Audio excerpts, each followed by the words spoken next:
Usually when you're starting up a business, you want something simple, you want something easy to manage. If a client came to me and they said, Davie, I'm wanting to open up a gym. My income will be 100K as a salary and then probably about 100K in profits. My assets is just my home, no other investments. Right now, the goal is to build that gym and maybe open up multiple gyms.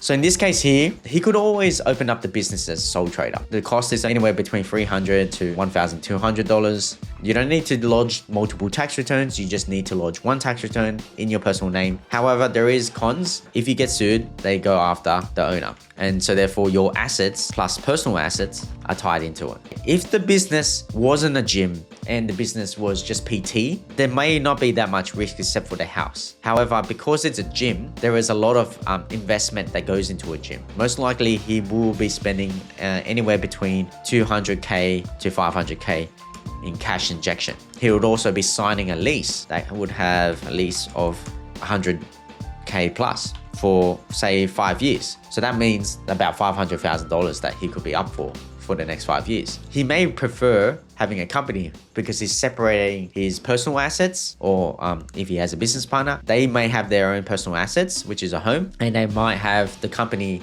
that signs a lease that also has the trading and also manages the business through that company instead. It may be better not to set up as a sole trader, but set up as a company in the first place. Some clients prefer a trust instead because they've got a lot of family members, they're low income earners, and they like the benefit of using a trust where they can distribute profits. I tend to not like trust as a trading entity, and the reasoning behind it is the trust doesn't pay tax. So that means that the trust needs to distribute the profits to the beneficiaries, and the beneficiaries are usually the individuals. And so if you're making about 100K in salaries and another 100K in profits, you could be at the highest tax bracket of 47%.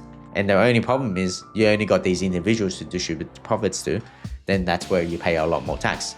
A lot of people then talk about, oh, maybe I can set up a bucket company later on with the trust where you can distribute the profits to a bucket company. My argument is, why don't you just keep it simple and have the trading company hold the business, and then you can have a 25% tax rate, and it's cheaper because you don't need to have that trust there.